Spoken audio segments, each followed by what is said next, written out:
అందరూ చేతులు పైకిద్దాం. హల్లెలూయా. దయచేసి అందరూ తమ తమ స్థానాల్లో కూర్చుందాం.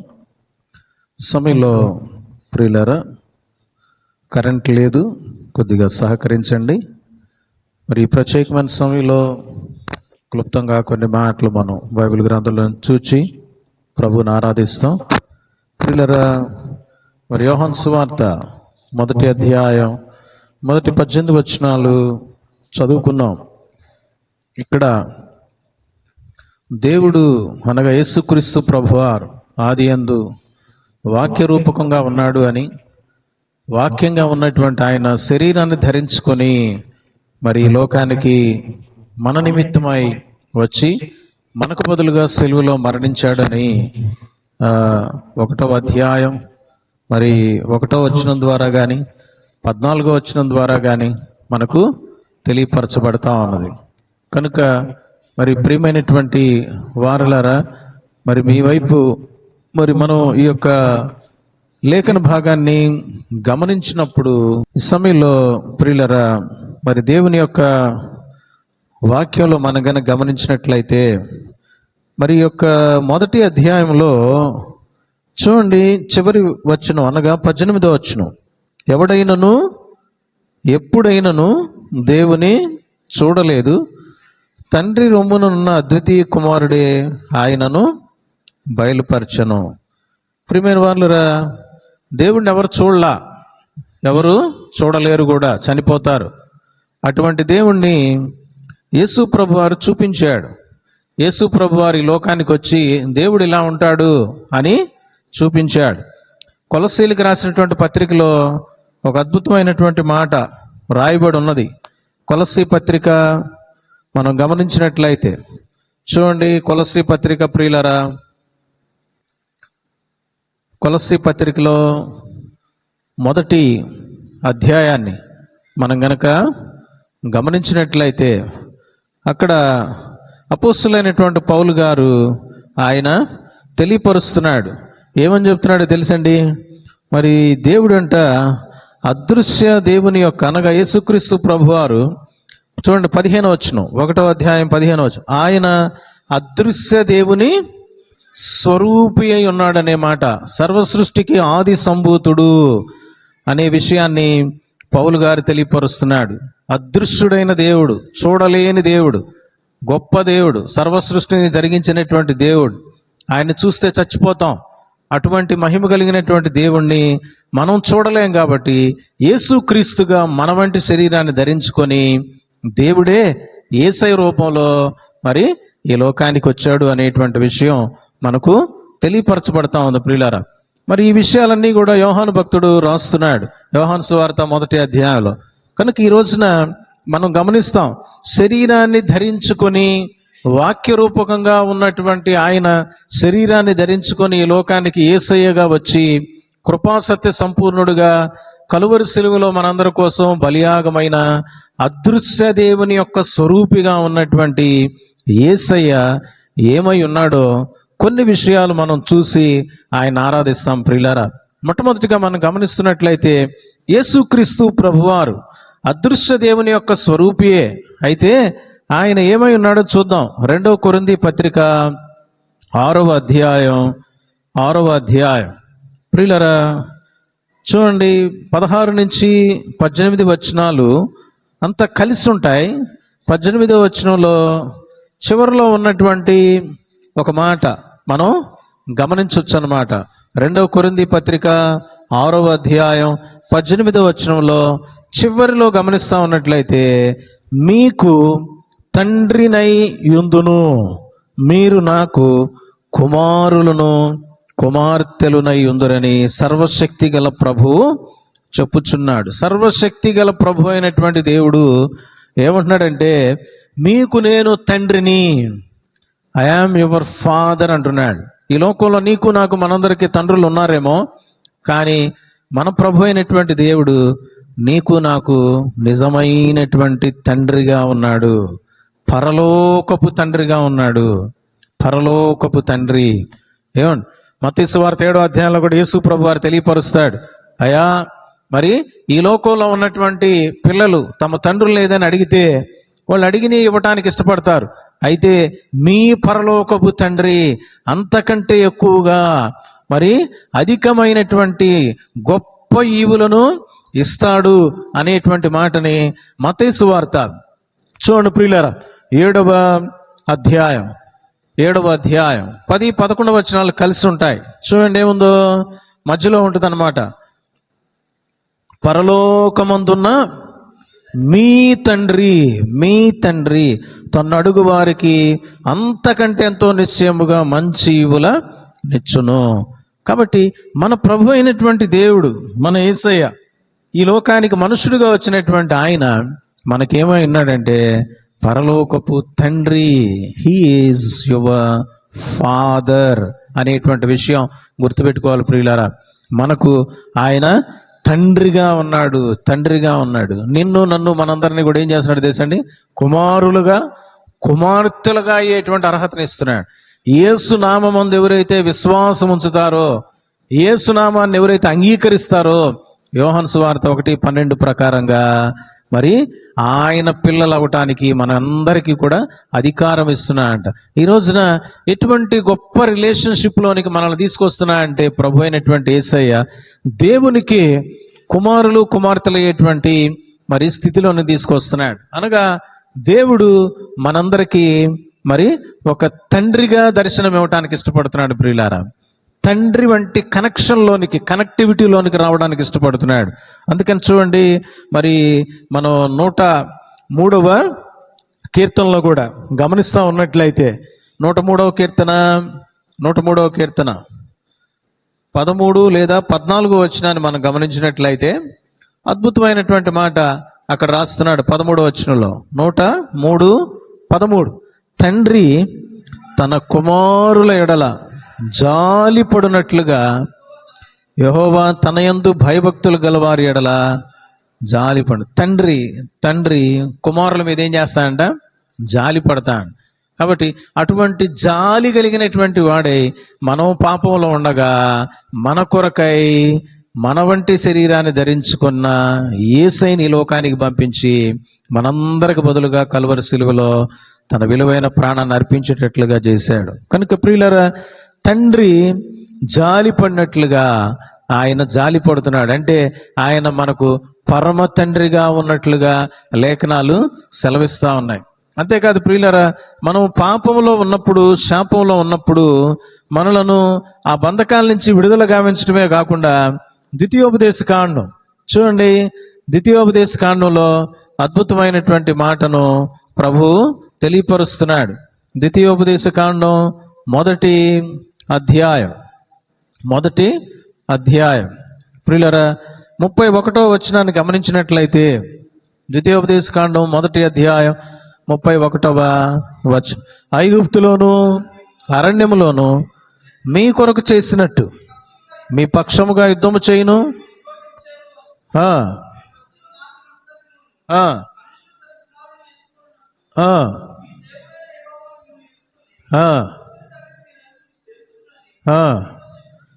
ఇక్కడ కూడా ఆ రిలేషన్షిప్ని దేవుడు చూపిస్తున్నాడు. మనుష్యుడు అంటే తండ్రి, మనుష్యుడు తన కుమారుడు అంటే అర్థం ఏంటి? ఆ మనుషుడు ఎవరు? ఏమ్మా, ఒక మనుషుడంట తన కుమారుడిని ఎత్తుకున్నట్లుగా అంటున్నాడు. అంటే ఆ మనుషుడు ఎవరంట? తండ్రి అన్నమాట. దేవుడుగా తండ్రి, మనుష్యుడు తన కుమారుణ్ణి అంటున్నాడు. అంటే కుమారుడు అనే రిలేషన్ చెప్తున్నా అంటే ఎత్తుకున్నవాడు ఎవడు? తండ్రి. కాబట్టి తండ్రి తన కుమారుణ్ణి ఎత్తుకొని వచ్చాయంటే ఎప్పుడో తెలుసా?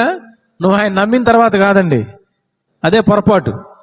ఐగుప్తులోను అరణ్యములోను. ఐగుప్తు పాప జీవితానికి, లోక జీవితానికి సాదృశ్యంగా ఉంది.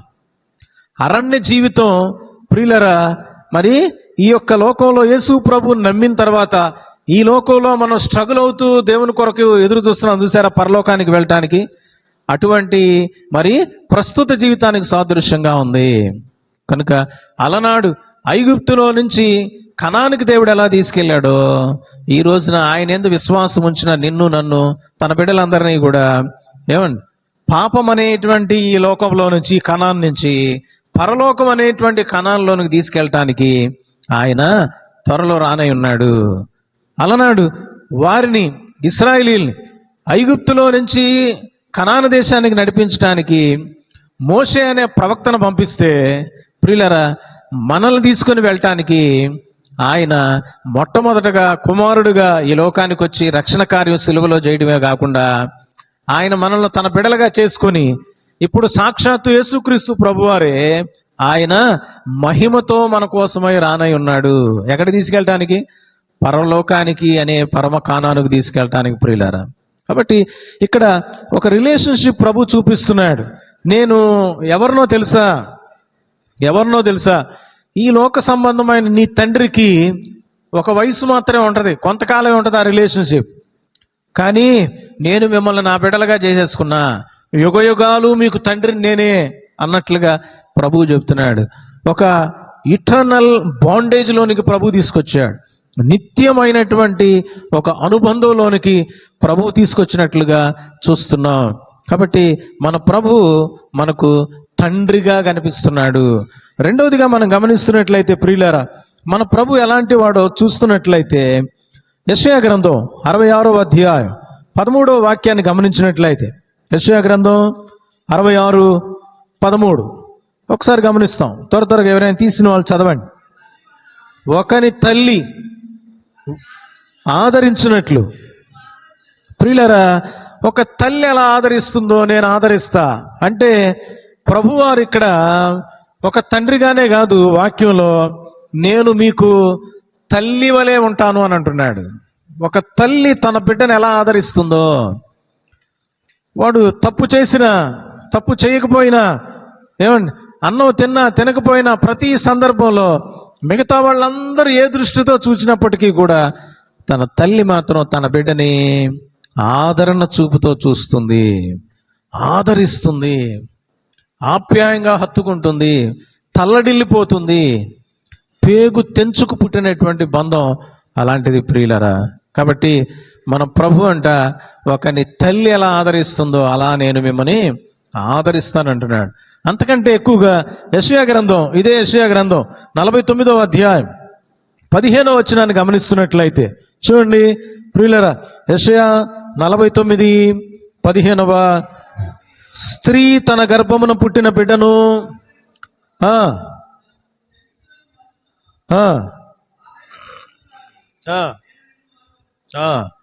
ప్రియులరా, చూడండి, అక్కడ రాయబడి ఉంది, తన గర్భమున పుట్టిన బిడ్డను కనికరింపకుండా కాదు, కరుణింపకుండా మరి తన చంటి పిల్లను మరచునా వారైనా మరచుదురు. ఒకవేళ తల్లి, నీ సొంత తల్లి నిన్ను మర్చిపోద్దాం. ఈ లోక సంబంధమైన తల్లులు కొన్ని సందర్భాల్లో కోపం వచ్చో, బాధేసో, ఇబ్బందేసో, అనారోగ్యం వచ్చో, ఏమండి, కుమార్తె కంటే కుమారుణ్ణి ఎక్కువగా ప్రేమించో, ఇలాంటి ప్రేమలో కొన్ని తేడాలు ఉంటాయి కదా.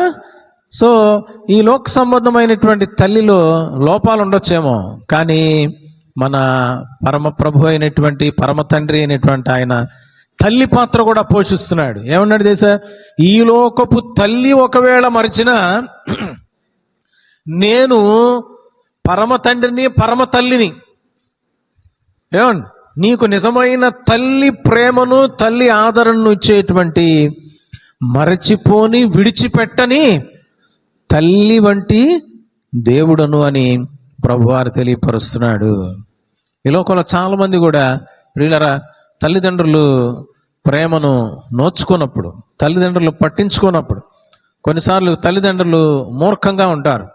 వాళ్ళు ఎవరినో బట్టో, ఏ స్థితిగతులను బట్టో, వాళ్ళని బట్టో వీళ్ళని బట్టో తమ సొంత బిడ్డల్ని మర్చిపోతూ ఉంటారు. కానీ ప్రభు అంటున్నాడు, మన యేసయ్య అంటున్నాడు, నేను నిన్ను ఎన్నడును విడువను, ఎడబాయను, నేను నిన్ను మరచిపోను. మరచిపోయే దేవుణ్ణి కాదు, విడిచిపెట్టే దేవుణ్ణి కాదు, నిద్రపోయే దేవుణ్ణి కాదు. 121వ కీర్తనలో ప్రభు అంటున్నాడు, నిన్ను కాపాడువాడు కునుకడు, ఇశ్రాయేలును కాపాడువాడు కునుకోడు, నిద్రపోడు. తన చంటి బిడ్డను చూస్తున్నటువంటి తల్లి అప్పుడే కనింది, నెలల పసికందు. ఈమెకు నిద్ర వస్తే నిద్రపోద్ది. మధ్యలో ఏదైనా కీటకం వచ్చి కుడితే, ఏదైనా దోమ వచ్చి కుడితే ఆ బిడ్డ ఏడిస్తేనే లేవగలదేమో. కానీ వాక్యం సెలవిస్తాం, ఈయన ఎలాంటి తల్లి ప్రేమ తెలుసా? 24 hours కునుకు తీయకుండా, నిద్రపోకుండా నిన్నే చూస్తూ నిన్ను కాపాడే దేవుడు. ప్రియమైనటువంటి వాళ్ళరా, ఒక తండ్రి క్యారెక్టరే కాదు ఆయనది, ఒక తల్లి కంటే కూడా ఎక్కువగా ఉన్నాడు. పరమ తల్లిలాగా కనిపిస్తున్నాడు మనకి. మూడో విషయాన్ని గమనిస్తున్నట్లయితే, మన ప్రభు ఎలాంటి వాడు అనేది గమనిస్తున్నట్లయితే నా జీవితానికి హెబ్రీ పత్రిక 2వ అధ్యాయం, హెబ్రీ పత్రిక 2వ అధ్యాయం 17వ వచనాన్ని గమనిస్తే, హెబ్రీ 2:17, కావున ప్రజల పాపములకు పరిహారము కలుగజేయుటకై కార్యములలో కనికరమును నమ్మకమును గల ప్రధాన యాజకుడకు నిమిత్తము అన్ని విషయములలో ఆయన తన సహోదరుల వంటి వాడు కావలసి వచ్చెను. ఎలాంటి వాడయ్యాడంట? సహోదరుల వంటి వాడాడు. అంటే ఏమని సంబోధిస్తున్నాడు? మనందరినీ, నమ్మిన ప్రతి ఒక్కరిని ఏమని సంబోధిస్తున్నాడు తెలుసండి? వీరందరూ నా సహోదరులు, యు ఆర్ మై బ్రదర్స్ అంటున్నాడు. ఎవరు బ్రదర్స్ అంట మనం? ఏమండి, ఎవరి బ్రదర్స్, ఎవరి సిస్టర్స్? అనిల్ అంబానీయా, ముఖేష్ అంబానీయా, ధోనియా, ఇంకేదైనా ఒక పెద్ద నేత యొక్క సహోదర సహోదరులమా? ప్రియమైనటువంటి వాళ్ళరా, సాక్షాత్తు యేసుక్రీస్తు ప్రభువారి యొక్క సహోదరులు సహోదరులు అనేటువంటి ఒక బాండేజ్లోనికి తీసుకొని వచ్చాడు.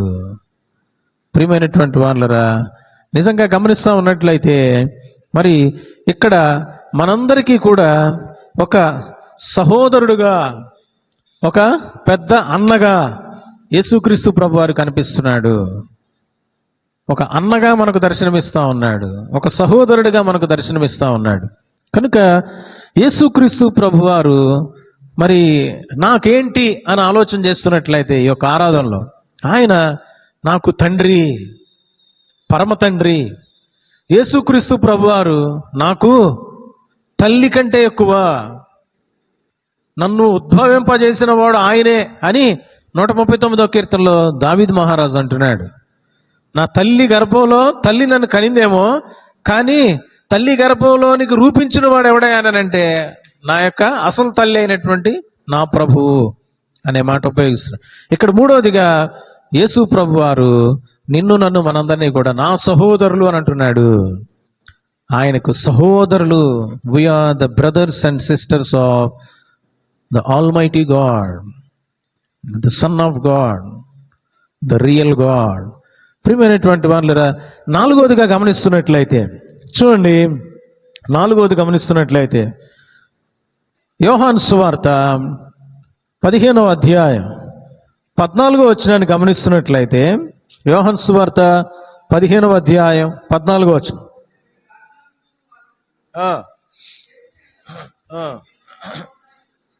ప్రియులారా, నేను మీకు ఆజ్ఞాపించిన దాన్ని మీరు చేస్తే ఏమవుతారంట? దేవునికి స్నేహితులైపోతారంట. We are God's friends, we are the friends of Jesus. ఎంత గొప్ప విషయం! ఎవరు ఫ్రెండ్ అయ్యా అతను? ఎవరు స్నేహితుడు? నా స్నేహితుడే. ఎవరయ్యా? IPS officer. నా స్నేహితుడే చీఫ్ మినిస్టర్. నా స్నేహితుడే ఆ మిలియనీర్. నా ఫ్రెండ్ తెలుసా? ప్రియమైనటువంటి వాళ్ళరా, నిజంగా గమనిస్తూ ఉన్నట్లయితే యేసుక్రీస్తు ప్రభువారు నీకు నాకు మనందరికీ కూడా స్నేహితుడుగా ఉండటానికి ఇష్టపడుతున్నాడు. అందుకనే ప్రియులరా, అబ్రహాం విషయంలో కానీ, మోషే విషయంలో కానీ దేవుడు అనేక మార్లు మరి ఏమని తెలియపరుస్తాడో తెలుసండి? నా స్నేహితుడైన అబ్రహాము సంతానమా అన్నాడు. నా స్నేహితుడని అన్నాడు. యోహాను సువార్త 15వ అధ్యాయంలో ప్రభు నీకు నాకు మనందరికీ కూడా ఒక గొప్ప ధన్యత ఏమిస్తున్నాడంటే, ఆయన నమ్మినటువంటి, ఆయన రక్తంలో నీ పాపాలు కడుక్కున్నటువంటి నీకు నాకు మనందరికీ కూడా మరి ఏమంటున్నాడంటే, వీరు నా ఆజ్ఞలు పాటిస్తున్నారు కనుక దే ఆర్ మై ఫ్రెండ్స్ అని అంటున్నాడు. సాక్షాత్తు సృష్టికర్తకే నీవు స్నేహితుడవు. ఎంత గొప్ప దగ్గరి రిలేషన్షిప్లోనికి యేసు ప్రభువారు తీసుకొని వచ్చాడో ఒక్కసారి ఆలోచన చేయండి ప్రియులారా. ప్రియులారా, గమనిస్తున్నట్లయితే సామెతల పుస్తకం 17వ అధ్యాయం 17వ వచనం ఏముందమ్మా అక్కడ? నిజమైన స్నేహితుడంట ఏం చేస్తాడంటండి? విడువక ప్రేమిస్తూ మన కోసం ప్రాణం పెట్టాడు. ఆయన నిజమైన స్నేహితుడు. He is our true friend. మనకు చాలా మంది కూడా మరి ఎలాంటి ఫ్రెండ్స్ ఉంటారో తెలుసా? ఫాల్స్ ఫ్రెండ్స్ ఉంటారు, ఫేక్ ఫ్రెండ్స్ ఉంటారు. పైకి మంచోళ్ళలాగా నటిస్తారు, లోపల కుట్ర పెట్టుకొని ఉంటారు. పైకి మంచి భక్తుల్లాగా కనిపిస్తారు, లోపలంతా కూడా డొల్లా. పైకి హలో అని హాయ్ అని సెకండ్ ఇస్తారు, లోపలంతా కుట్రలు ఉంటాయి. ప్రియమైన వాళ్ళరా, పైకి మంచి దొరల్లాగా నటిస్తారు, లోపల దొంగలై ఉంటారు చాలామంది. ప్రియమైన వాళ్ళరా, మనం గమనిస్తా ఉన్నట్లయితే యేసుక్రీస్తు ప్రభు వారి గురించి వాక్యం ఏమని సెలవిస్తుందంటే ఆయన నిజమైన స్నేహితుడు. కాబట్టి ఆయన ఏం చేశాడు? మంచి కాపరి తన గొర్రెల కొరకు ప్రాణం పెట్టును అనేటువంటి మాట. ఆయన ఒక మంచి కాపరి అయిన ఫ్రెండ్, కాపాడే ఫ్రెండ్. ఆయన ఫ్రెండ్ ఏం చేస్తాడంటే ప్రొటెక్ట్ చేస్తాడు. నిజమైన ఫ్రెండ్ ఏం చేస్తాడు? ఫ్రెండ్కి ఆపద వస్తే ఏమండి అట్ట నెట్ట నిలువను ముంచేసి వెళ్ళిపోతాడా, వదిలేసి వెళ్ళిపోతాడా? వాడు ఫ్రెండ్ అంటారా? అందుకని ఇంగ్లీష్లో ఒక కొటేషన్ ఉంది, a friend in need is a friend indeed. అవసరతలో ఆదుకున్నోడే నిజమైన స్నేహితుడు. కనుక ప్రియులరా, యేసు ప్రభు వారు మన అవసరతలు ఆదుకున్నాడు. మన ప్రాణం పోతుంటే ప్రాణం పెట్టాడు. మన పాపాల్లో చచ్చిపోతుంటే నరకానికి వెళ్తుంటే ఆయన ఆ శిక్ష అంతటిని అనుభవించాడు. ప్రియులరా, ఆయన నిజమైన స్నేహితుడు, మేలు కోరే స్నేహితుడు. ఈ ఫ్రెండ్ ఏం చేస్తాడు తెలుసా? మన మేలు కోరేవాడు. చాలామంది ఈ లోకంలో అన్యులు మరి మత మార్పులు చేస్తున్నారు, ఈ చేస్తున్నారు కేసులు పెడుతూ, మందిరాలు కూల్చేస్తూ, రకరకాలుగా కుటిల ప్రయత్నాలు చేస్తున్నారు. కానీ యేసు ప్రభు వారు ఎవరో తెలుసా? మన జీవితాలను కట్టడానికి వచ్చినటువంటి ప్రభు, మనలో ఉన్న చెడును వెలికి తీయటానికి వచ్చిన ప్రభు, మనల్ని అగ్నిగుండం నుంచి తప్పించడానికి వచ్చిన నిజమైన స్నేహితుడు. ఆయన దొంగ స్నేహితుడు కాదు. ఆయన నువ్వు ఆరాధిస్తే, ఆయన నమ్మితే ఆయన నీ జీవితాన్ని మారుస్తాడు. ఆయన మనకు మేలు చేసే దేవుడు. కనుక ఆయన నిజమైన స్నేహితుడిగా కనిపిస్తా ఉన్నాడు. అందుకనే ప్రియులారా, చివరిగా మనం గమనిస్తున్నట్లయితే మన ప్రభు ఎలాంటి వాడుగా ఉన్నాడు అన్నట్లయితే 2 కొరింథీ పత్రిక 6వ అధ్యాయం 2 కొరింథీ పత్రిక 6వ అధ్యాయం 16 నుంచి 18 వచనాల్లో పౌలు గారు కొన్ని విషయాలు చెప్తున్నాడు. దేవుని ఆలయమునకు మనము జీవము గల దేవుని ఆలయమై ఉన్నాము, అందుకు దేవుడు ఇలాగూ సెలవిచ్చున్నాడు.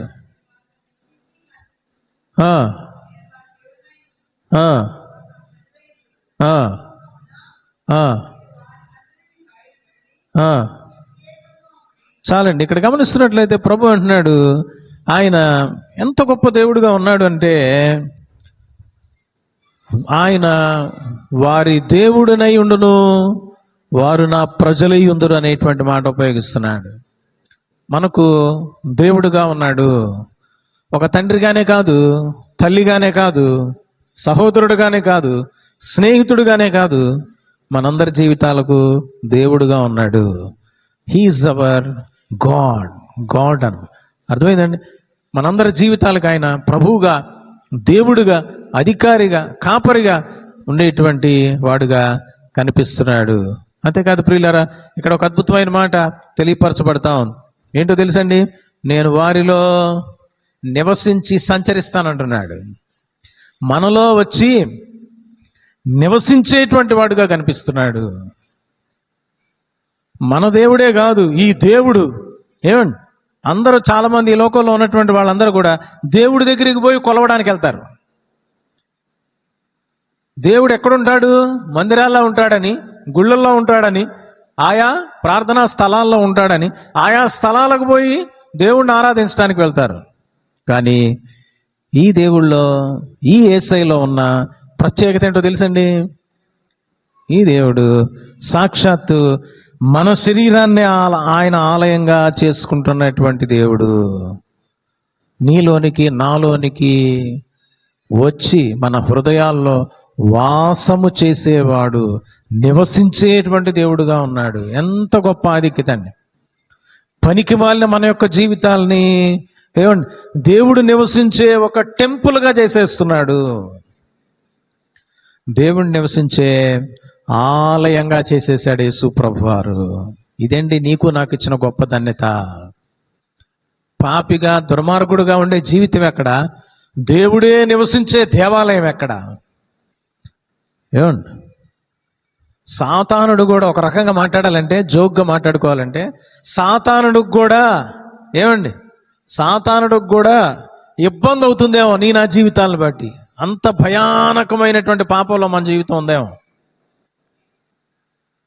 అలాంటిది ప్రియులరా, దేవుడు ఆ సాతానుడి శక్తులన్నిటినీ పారద్రోలి తన విలువైన రక్తంతో కడిగి సిలువలో నీకోసం నా కోసం చనిపోయి నా జీవితాన్ని తను నివసించే ఆలయంగా మార్చేశాడు. He has changed your life. Evils డంజన్గా ఉన్నటువంటి నీ యొక్క జీవితాన్ని టెంపుల్ ఆఫ్ గాడ్గా చేసేసాడు.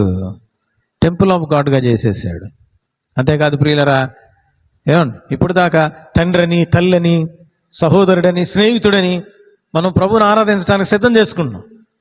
ఇంకొక విషయాన్ని మనం వింటే మన కళ్ళు తిరిగి కింద పడిపోతాం. యాక్చువల్గా అయితే ప్రియులరా చూడండి, మత్తయి సువార్త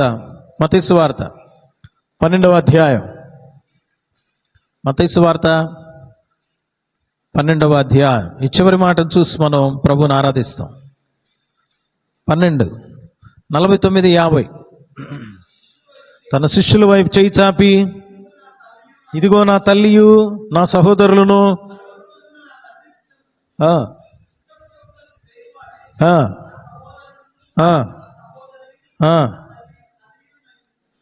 ప్రియులరా, ఆయన యొక్క సాక్షాత్తు ఆయనకు ఆయనకు తల్లిగా, మనకు ఆయన తల్లిగా కాదు. అర్థమైందండి? ఆయన యొక్క తల్లిగా మనం ఉండేటువంటి గొప్ప అర్హతనిస్తున్నాడు. ఎవరు నా తల్లులు? మీరే అంటున్నాడు. నా చిత్తము చొప్పున, తండ్రి చిత్తం చొప్పున ఎవరైతే చేస్తారో వాళ్ళే నా తల్లి. You are my mother, you are my brother, you are my sister, you are my friend. సహోదరుడు సహోదరి కాకుండా ఆయనకు తల్లిగా ఉండేటువంటి గొప్ప ఆ స్థాయిని కూడా నీకు నాకు ఇవ్వడానికి ఆయన ఇష్టపడుతున్నాడు. నీలో నాలో నివసించి ఆయన మరి మన జీవితాలను ఆయన ఆలయంగా చేసుకునేటువంటి వాడుగా ఉంటున్నాడు. మనలో సంచరించేటువంటి దేవుడుగా ఉండటానికి ఇష్టపడుతున్నాడు. మనలో ఉండి పనిచేసేటువంటి వాడుగా కనిపిస్తున్నాడు. ఒక్కసారి ఆలోచన చేద్దాం. ప్రభువుని ఆరాధించక మునుపు యేసు ప్రభు వారు మన జీవితాల్లో లేనప్పుడు మన జీవితం ఎలా ఉంది? వెలితిగా ఉంది, బోసిగా ఉంది, పనికిమాలినతనంగా ఉంది, పాపాలతో ఉంది, రుగ్మతలతో ఉంది, చేదరించుకునే తనంగా ఉంది, ఇతరులు చూస్తే ఉమ్మి వేసే విధంగా ఉంది, అసలు మన వైపు చూడటానికి కూడా అసహించుకునే విధంగా చెడ్డ జీవితంగా ఉంది. ఎప్పుడో తెలుసా? పైకి బాగున్నాం మనం, మన అంతరంగ జీవితం, మన యాటిట్యూడ్, మన ఆలోచనలు, మన తలంపులు, అంతరంగంలో ఉన్నటువంటివన్నీ కూడా నీ భార్యకో, నీ భర్తకో, నీ బిడ్డలకో, నీ స్నేహితులకో తెలిస్తే ఇంత పరమ నీచుడు అవుతున్నాం, ఇంత దుర్మార్గుడు అవుతున్నాం, ఇంత పనికిమాలిన వాడా, ఇంతటి పనికిమాలినమైనటువంటి ఆలోచనలు కలిగి ఉన్నాడా అని నీ ఎదుటే నిన్ను ఊయడానికి ఇష్టపడతారు. అటువంటి అసహ్య కారణమైనటువంటి జీవితం కలిగి ఉన్నటువంటి నా జీవితాలను మనుషులే నీ తప్పులు తెలుసుకుంటే అసహించుకుంటారే. నీ తప్పులు నా తప్పులు, నీ పాపాలు నా పాపాలు, నీ యొక్క జీవితం మొత్తం, నీ హిస్టరీ మొత్తం, పుట్టుక దగ్గర నుంచి చచ్చిపోయేంత వరకు నీ జీవితాన్ని, రాబోయే జీవితాన్ని కూడా ఎరిగినటువంటి ప్రభువు నిన్ను ఎరిగి మరి నీ కోసం, నా కోసం, మనందరి కోసం కల్వరి సిలువలో ప్రాణం పెట్టడానికి వెనుకాళ్ళ.